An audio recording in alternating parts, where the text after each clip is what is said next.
information, we are streamed live on the digital platforms of MIDP and Astro Awani, including on Facebook, YouTube, TikTok, as well as Twitter. Before we begin, quick house rules for everyone. First of all, we are primarily using English as the main language of the festival, but please feel free to speak in Bahasa or campur-campur if you'd like. Number two, while we would like for every session to be a safe space for intellectual discourse, this does not mean that you are not allowed to disagree with each other, but please be respectful in doing so. If you'd like to reproduce any sharing by Julius, please do so responsibly and avoid misquoting or taking them out of context. For sharing from members of the audience, Chatham House rules apply, which means that you are free to use the information and experiences shared, but please do not reveal their identity. Number four, keep your mobile phone on silent throughout the session. You are not allowed to record the session. However, you may take videos or short clips for your Instagram or Facebook stories. As the BIM or Bahasa Isyarat Malaysia interpreters are seated on the right side of the hall, my left side, if you would like to, you can be seated closer to that side of the hall. And last but not least, there will be a Q&A session at the end of Julius's sharing, so please ask your question to Julius and learn as much as possible from his journey. And with that said, that is all from me. I will pass the floor back to Julius. Everybody put a round of applause for Julius. Hello everyone, my name is Julius. Nice to meet you. It's good to always come back to your school, to where you started, to Taylor's. So I started in Taylor's back then, 2014, come in to study in foundation in IT. So I'm very familiar with this hall. The reason I'm familiar with this hall is because I need my attendance. Yeah, so I'm in this hall. Okay, so talking about being a student here, I think it's very fun in Taylor's. So welcome to Taylor's. I have a lot of great memories here. So let me introduce myself. My name is Julius Ho from Arrivo, the CEO and co-founder of Arrivo. So Arrivo is actually an AI company that does image recognition for car park. So the reason why we started this is because we think AI can actually change the world. I think in 2023, you surely can feel that, especially how you're using ChatGPT to complete most of your assignments. So without further ado, what's the reason why I wanted to do startup, right? So coming to here, you're probably looking for a story that like startup. When it comes to startup, what links to startup? Passion, fire, dream come true. I want to make my dream come true. I want to be the next Grab. But 4 years later, actually, I just want to retire early so I can become a comedian. Actually, I think I'm quite funny. So yeah, that's the reason for me to continue my startup right now. So when I actually look at comedian, actually there are some comedians that I actually very look up to, like Dave Chappelle, Malaysia, like especially someone like Ronnie Cheng, who actually come from Malaysia, right? Who makes it to Netflix, like not 1 but 2, 3, yeah. And when it comes to Malaysia-born comedian who actually make it very successful, like someone like Joe Sully. Oh, sorry, forget about it. I'm not going to give you any submarine jokes today, right?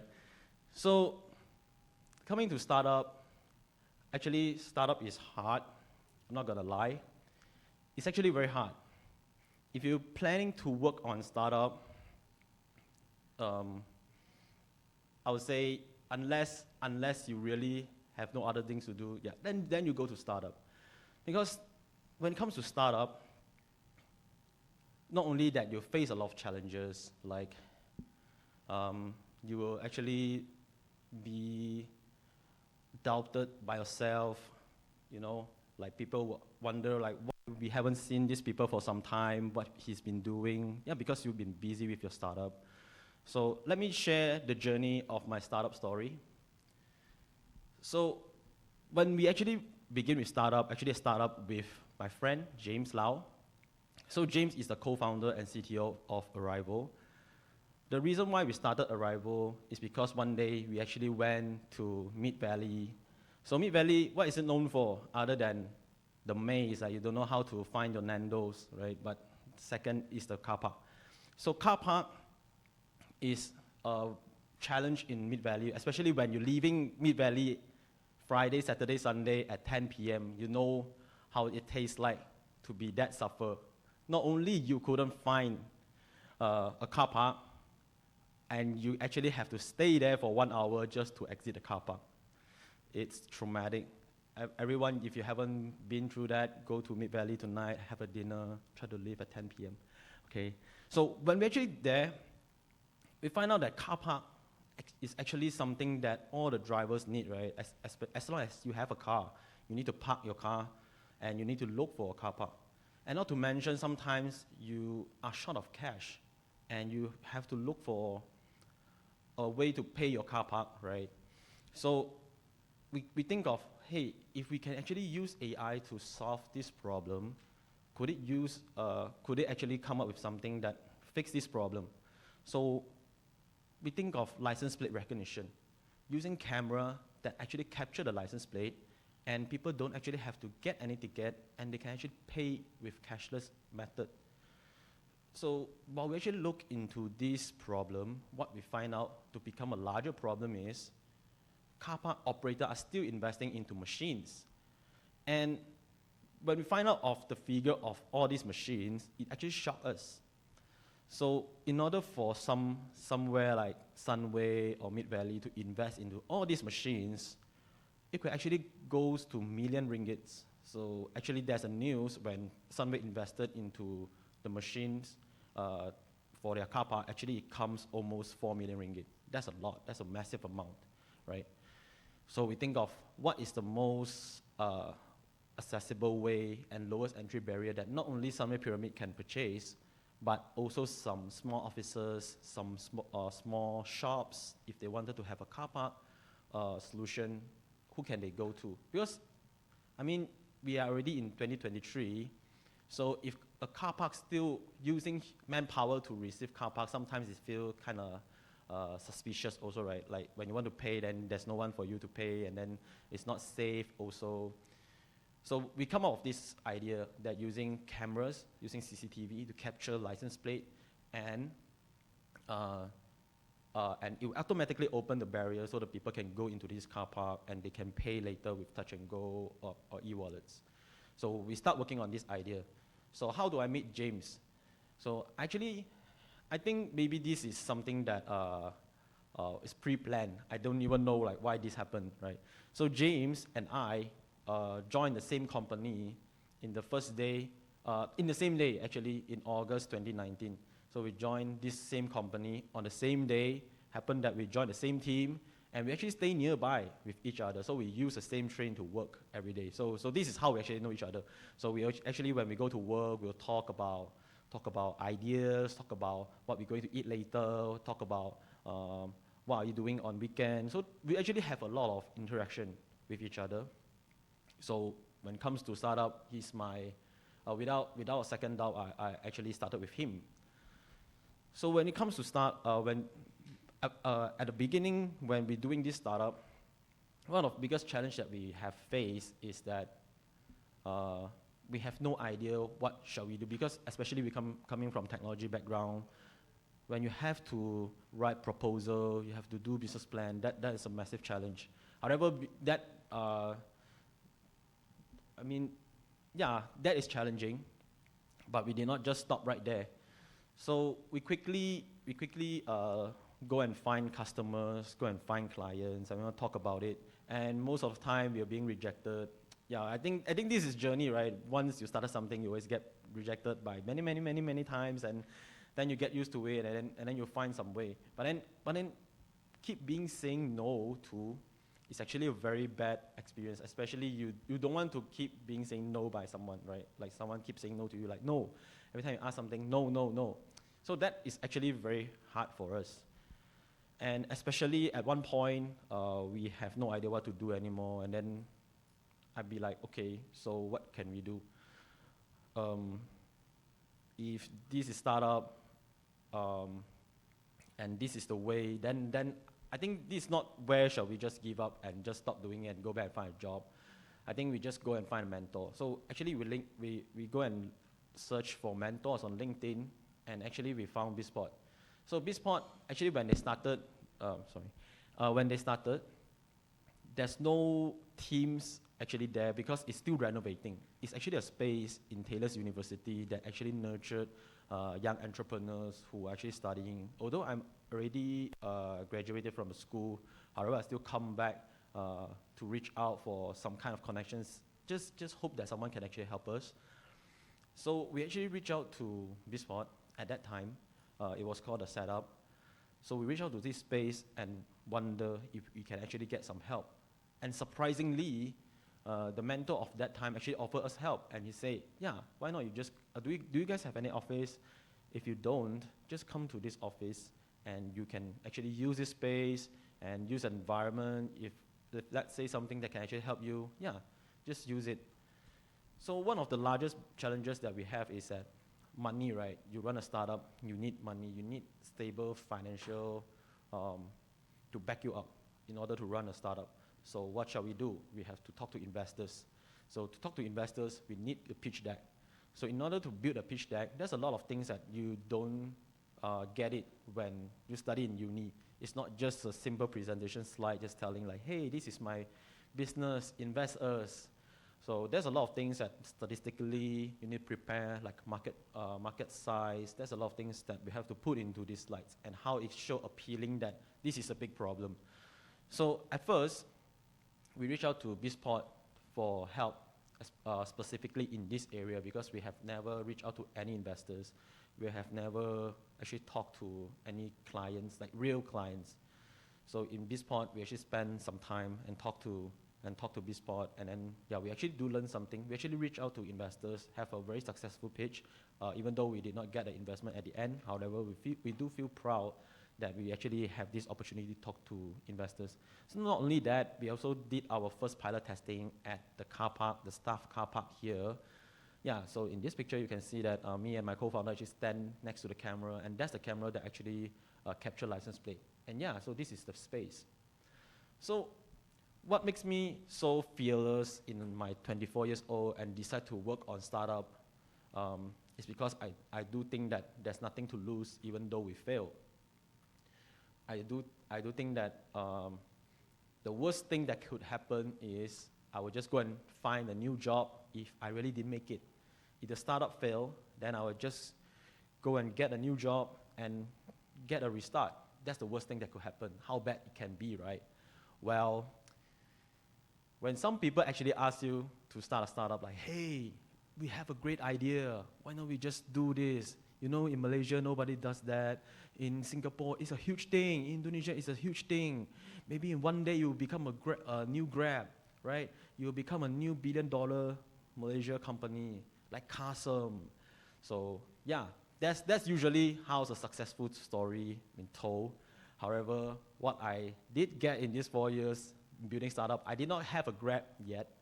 However, what I have get so far is depression, anxiety disorder, losing my appetite, sleeping problem, hair fall, right?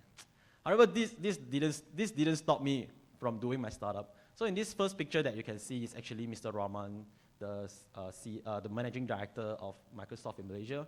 So working in startup is like you get to pursue your dream. There's no boundaries, there's no box between you and the world. You do what you want, but it's not telling you that,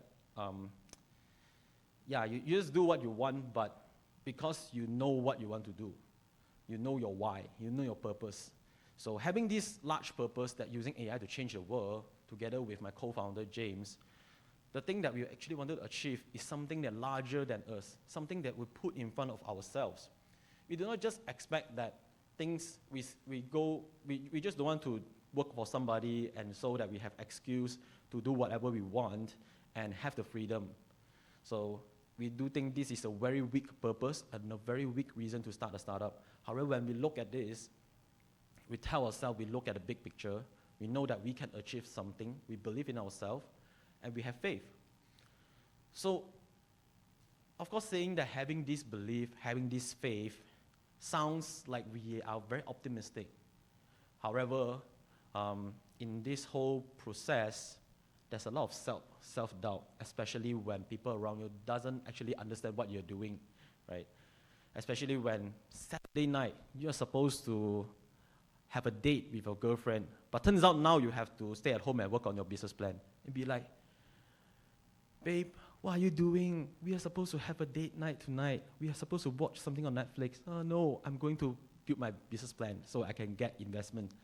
So that's how people actually don't understand you. And when it comes to family, when I see you, when others' kids are going to work in, for example, Deloitte, right? In Deloitte, a company that, a corporate company that I think a lot of accounting students actually wanted to pursue to that company, especially when they have a very high standard in accepting their new candidates, right? So that's a benchmark. So when people around you, everyone is going to KPMG, boom, Dell, boom, Intel, Google, but you are stay at home working on this project that doesn't going to see light. Nobody knows. You know what's worse than Chinese New Year when people asking, have you going to get a girlfriend yet? Why are you not married? Is that, are you employed now? Are you employed? Are you having salary now? Why are you still wearing the same clothes that last year you wear? I think that's even worse than are you getting married or not. So this is what I get. That's what I have get for 4 years. Yeah, until even today. My mom still think I'm unemployed. Because I work, because we all working from home and we have flexible working hours, so sometimes I do wake up later than usual, and my mom think that I'm unemployed, but actually, matter of fact, it's not. Okay, so the second picture that you can see is actually a project that we have done in Mount Tama. So it's actually a huge project. So a startup company able to get into one of the conglomerates in Malaysia. When it comes to mall, not only in Malaysia, in Asia, One Utama is one of the largest mall in Asia. I mean, just in case you don't know, One Utama is one of the largest mall in Asia.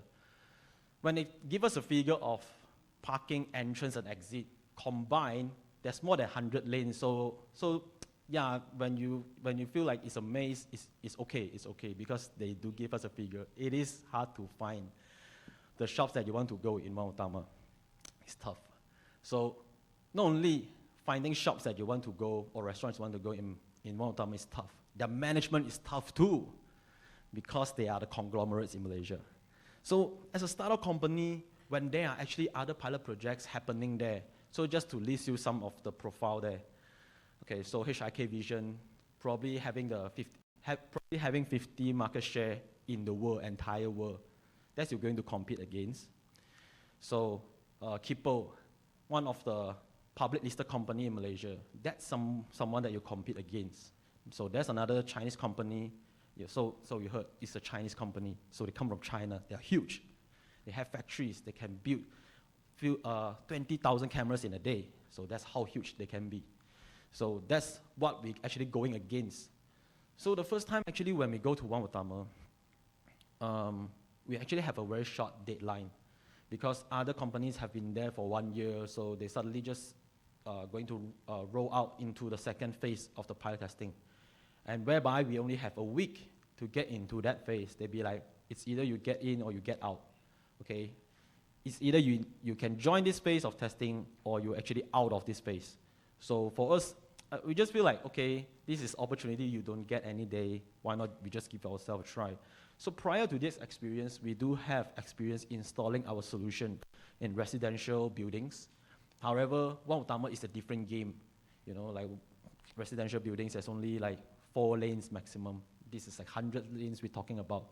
So the first time, we do actually cause some congestion in One Utama. So if happened that day you go to One Utama, I apologize here. So we actually do create some congestion in One Utama because of the failure of our system. So we're not saying that building a startup is going to give you the unicorn and rainbows every day. They're telling you that everything is going to be fine and you're going to pursue your dreams come true, yay, Disney. No, it's not going to happen like that. So in One Utama, indeed we suffered for almost a month that I almost think One Utama is my home that time. Because at one point I actually bring my stool there so that we can sit. So even the security guard, they all know us because we actually work until midnight every day. So that's how much we love One Utama at that time. I basically know, I close my eyes and I know where's Nando's. Like, you tell me Nando's, I'll bring you there, close my eyes, right? But actually working that time actually is very mentally challenged because we know that they are large, the scale of the mall is huge. They cannot afford to have congestion like this every day. So that one day, I actually heard this through the walkie-talkie from the security guard. When we actually still installing our solution, this is what the manager told the security guard. He said, just ask them to go back. These people don't know what they are doing, just wasting our time. We are One Utama. So basically saying that Arrivo is just someone that, this is not a playground. If you want to play with kids, go to your playground. This is One Utama.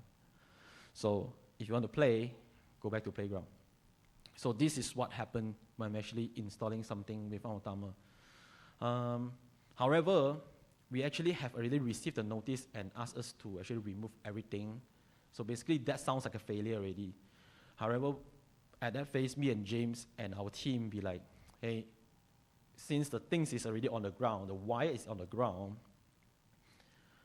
I'll just try to buy us one more weekend. If that doesn't work, okay, let's just go home. I mean, I think we already tried very hard. It's mentally suffered. We've been standing 12 hours a day just to get it done. And not only that, every time when we thought it's going to work, then it's not. We couldn't find the problem. We don't know what went wrong because the infrastructure of a mall is very different from a residential building.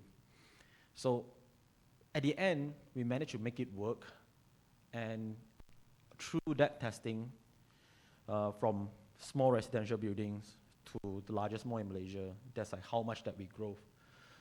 That's a growth that we see through a month, that now not only that we know what is not good in our system, we fix it, we're constantly growing as a team. And yeah, I think that's the biggest take from this experience. And then the next picture, actually this is one of the awards night. Even though me and James did not win any award, we're just there to actually support our advisor. So coming to this point is actually already the 3rd year of Arrivo. And then I still remember the time when we started Arrivo, when we actually get an office, we are so excited. In fact, we are overly excited. We get a co-working space. It's a very stupid decision. Don't get a co-working space when you started. The rent is actually very expensive. You can start at home. We went to WeWork, matter of fact. Yeah, if you rented WeWork, you know how fancy it is. It got free flow drinks, matter of fact, alcohol. When you finish work, free flow. And then you have breakfast. So it sounds like a very fancy working space for you. However, that actually turns into a nightmare for us because during MCO, we never figure out how long it can be. MCO can last. And actually lasts more than a year. Actually it lasts like 16 months, 18 months, we don't know. There's so many uncertainties we put ourselves into, right? Then at that moment, the noise just come into my head, like, Julius, you are not good enough to do this. It's time to stop doing this. Julius, who are you to think that you are so good that you can build this startup? Who are you to think that you deserve to have a billion-dollar company just because of who you are? You know, during MCO, a lot of people suffer, especially a lot of people feeling the angst in them, like they don't know what to do. Everyone having the anxiety inside them, telling them that, things is not going to the way usually they want to. However, there's a few months we really run out of cash in our bank account. We couldn't give salary to our staff. It suffered because one of the purpose that we have is to actually give the best to our staff. Like, we want to be a people's people, right? When you cannot give salary, ultimately, we already very suffer as a founder that we don't have money to live. But looking at our staff, without money for next month for their rent, it makes me feel even worse. So we do offer them to leave the company, like, hey, Louis, JK, if we cannot issue you salary next month, why not you just join another company? I know other founders in another company. I can just refer you there. Then give you better salary. You can have a stable life. You can pay your rent next month. Why not just join them? So this is what they say, which touched me a lot and give me power, motivation to going in Arrivo. They say, hey, Julius, James, stop worrying about this. This is not important now. The reason why we joined this is not because of money. We joined because of this mission. We joined because of this purpose. We joined because of you, the founder. We know that we are going through this together, and now we believe that you can get the deal done so that we can get our salary next month. We believe in you. We have faith in this company. So after we heard this, man, what have I done in my past life to deserve this? I mean, God been treating me well to have this team. I'm blessed. So I work even harder to get all these things done. Because when others people willing to fight your fight, what else can you ask for? So, I mean, today when you come to Taylor's, you can probably see my poster and billboards around Klang Valley. But it's not because of my own success, but my team's success. It comes to a team. When it wins, we win as a team. So yeah, I mean, just now I mentioned that when I come to this hall, it's because I want my attendance. Yeah, not only that, when it comes to Club and Society Day, I was in Summit Pyramid. When it comes to exams, usually I don't do well. So probably I have already done all the things in Taylor's, like, you know, you're not doing so good academically, but you're on the school poster, you're in billboard by Taylor's. Yeah, but I'm not. But the thing is, I want to say, if you have a bigger purpose, even when you are students, even when you academically not doing so well, but you understand that you have this purpose, that bigger than yourself, that you can actually pursue someone to join your fight. Go for it, even you are just, 17 years old. If you don't know what to do, look for a mentor. If you need a mentor, if you want a mentor, you can even reach out to me. I can actually tell you, some of my opinions, some of my thoughts. I don't know if they help you, but always start from somewhere. Know your why. Start from there. So if you watch Game of Thrones, there's always this thing that I remember from Arya Stark. She said, "Not today." It's because she's going to die, and she said, "Not today." That's what I've been telling myself. Not today. If I'm going to win, I'm not going to die now. I have a team behind me. They're going to fight my fight, so not today. Last but not least, I have to thank a lot of people, especially my family, my sister, Puisan and Puisin, my friends, and also one person who did not give up on myself, especially all these struggles happened. When I look at this person, I always think that I owe this person a thanks. I promise him I will go to work harder. And that's me. Thank you.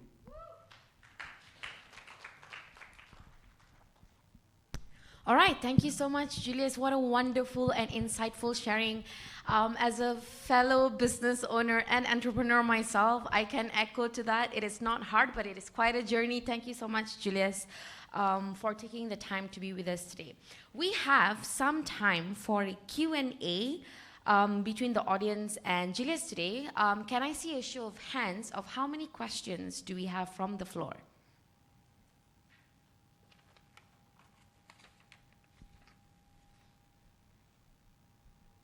All right, so I have some questions for Julius then. In your sharing, you talk about there are some. Is there a question? Okay, so one of the things that you talked about in your sharing earlier is all of the challenges, and these contribute to not just like mental health, but also it manifested in your physical health. And a lot of the people watching the session here, are students. So acknowledging that you're not a mental health expert, I'm just wondering, how did you cope with the stress? And is there any tips and tricks that you can share with the students on how they themselves, can cope with, the day-to-day stress of their lives? Okay, first of all, thanks for everyone who coming here, who also watching online. So when it comes to mental health, I do have the struggle for some time, especially someone who have history of anxiety disorder when I was in high school. So when I actually have anxiety disorder, I don't know it was that serious. I thought, oh, I just have faster heartbeats. That makes me feel very bad at that time. And I got panic attack, I just faint. However, later only I know that, okay, this is something that I should be aware that it's not good. Yeah. So it was happened in high school that time, but then during the control order, how I actually feel like, okay, I should actually start to take action about my mental health is that I actually listen to some podcasts that talking about meditation. So meditation is the way that helps me feel better when I actually feel mentally challenged, like when it comes to mental health. So meditation do give me peace and the calmness out of it. So sometimes I do listen to some chill music and do the meditation. And in fact, me and James, we always talk about meditation. We actually pay to go and meditation, and using the Tibetan bowl, and when they just knock at it and you make the sound that actually gives you the waves, and it will actually send you to alpha state. I'm not sure. I'm not an expert of this, but then it do makes you feel calmer when the distraction and things wouldn't go into you so easily. So I think this kind of practice do actually makes us stronger in our mental state. So I do actually encourage people to explore about meditation, and especially these days I went to work out a lot, and that does actually help to boost up your dopamine to actually give you the happiness to your brain, the chemical. So it does sound like, like chemical, but then yeah, your brain does release chemical to make yourself happy, and that's dopamine. So I do believe that workout actually release that. Thank you, Julius, for that. I guess it's very important, especially in this day and age where we all believe in hustle culture and we hustle as much as possible. And this is not just a reminder for the audience, but also a reminder for myself that, once in a while you have to take your time, take a break, meditate, just come to the center and, reevaluate the things that you're doing in life. Okay, that sounds a bit like too deep, but we have a question from the floor. Please state your name and what your question is. Hi, Julius. My name is Shen, and thank you for sharing your very inspiring story. I have one question for you. What tips do you have for businesses that are looking for investment, for investors? Like any tips that you could share with us? Okay, sure. When it comes to investment, there's definitely something that our team been exploring for some time. So definitely, when it comes to looking for investment, do address how serious of a problem that you are actually solving. That's the first thing. Because if the problem is actually not big enough, then actually anyone can do it, or it won't actually reach to the scale that worth to be solved. Just like how AI is being the buzz, but not for no reason, but because AI, like ChatGPT, they can actually solve a lot of problems. So that's the first thing. Address how serious of a problem that it can be solved. Secondly, mention about the market size, like how big is a problem. You can address how many markets, like is it just Malaysia or Southeast Asia or maybe even Asia and North America? That depends, right? And then the next thing is tell the investor what is the exit plan.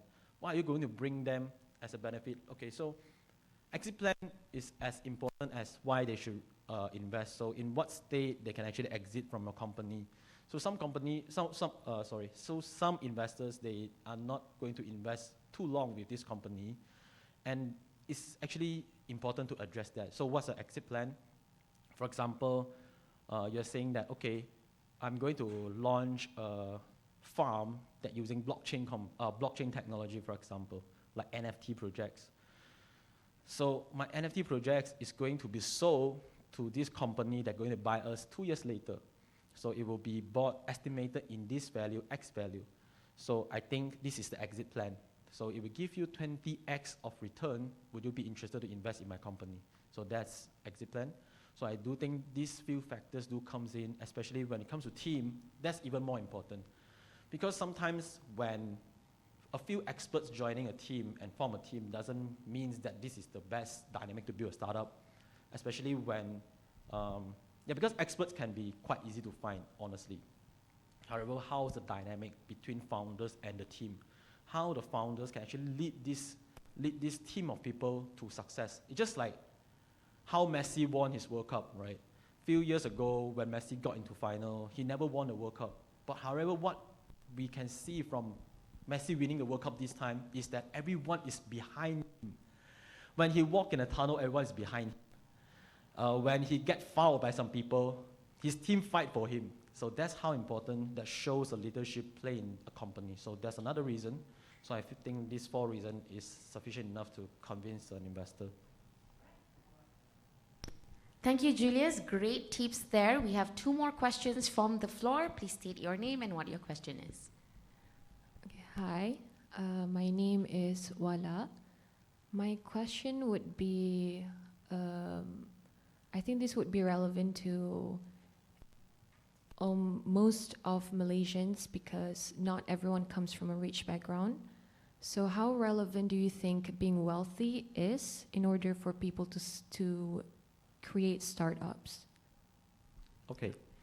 So matter of fact, I think it's not important at all. Actually, I do heard of some people who actually didn't come up with a huge capital to build their own startup. It matters what kind of startup that you're building.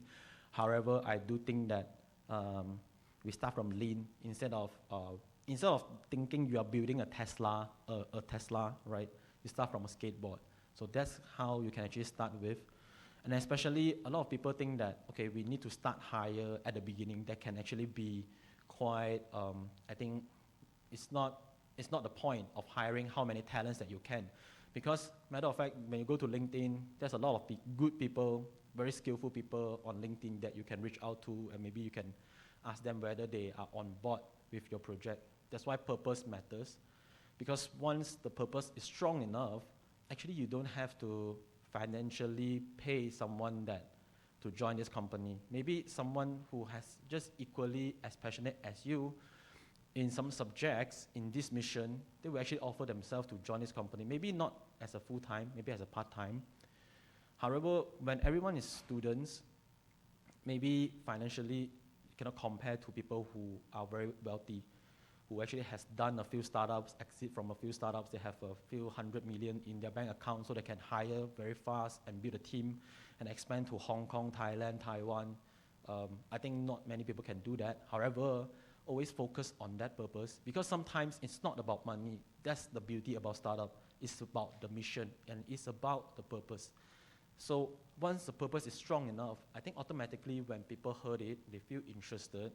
They don't mind to join you, even just like a weekend project. You can start there and then keep validating whether what you are doing serves the right market. So if you find the entry point, then go stronger to it. Get some metrics, get some numbers, and then put into maybe even a slide and show it to people who are wealthy. Then let the wealthy invest into you. Yeah. All right, thank you. 1 more question from the audience. Please state your name and what your question is. Hello, my name is Safia. So my question is, I'm pretty sure that failure and rejection is something that everyone has to go through in their life. And especially in businesses, it's quite common that you do experience failure and rejection. So what are some tips or how can you handle rejection? Especially me as a people pleaser, I don't like being rejected or having any negative thoughts go in my mind. So what are your tips on handling that? Yeah, thank you. Okay. Yeah, being rejected is pain, matter of fact. And as an ENFP, yeah, I don't like to be rejected also. However, the world is cruel, especially when it comes to business, it's cutthroat. Investors, business clients, business partners, people can say no to you. Maybe that's why when actually I read a book, right, in order for people to say no, actually it's also tough for people to say no to others. Not only the people who listen to the no's, but for people to say the no's is tough as well.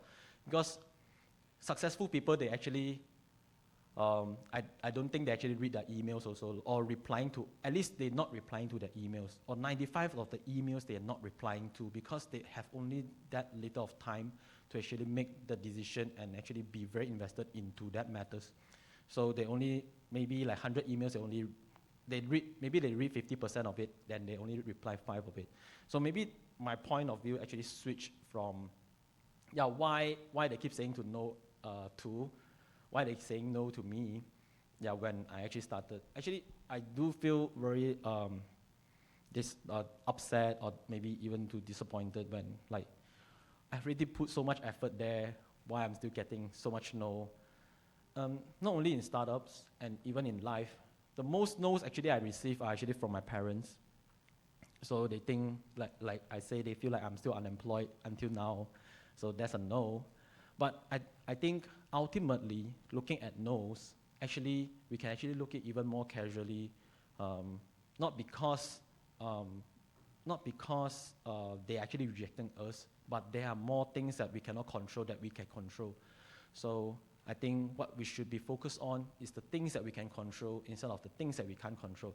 Because there are so many things out there we really cannot control. Like, I understand being a people pleaser. I think at some point I'm also a people pleaser. Maybe until now, there's still some people pleaser inside me that I hope that please say yes to me. So like I really don't want you to say no to me.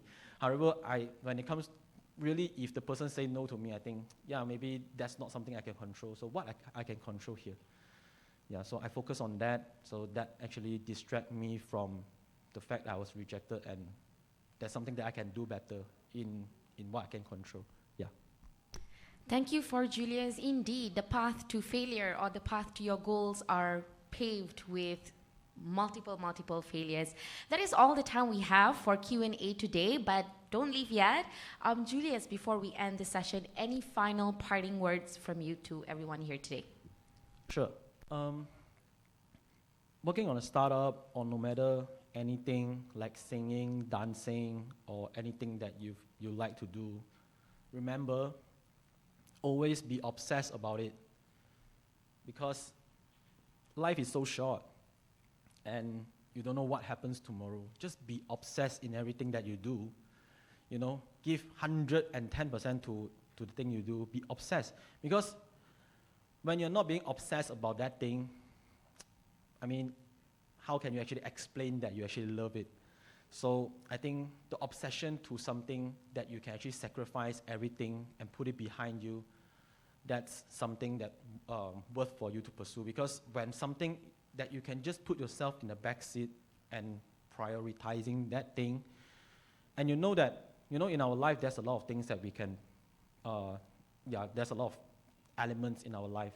However, if you really can be obsessed about what you love and give everything that you can put into there and invested into it, I'm sure that no matter what it is, at the end of the day, even if you fail, you will have a satisfying answer to yourself. So that's why I think, be obsessed. All right, thank you, Julius. Before we let you go, for those of you here, please check out Arrivo. Julius, any website, social media that people should go to check out what the great work that you do? Okay, so our company website is www.arrivo.app. So that's our company website.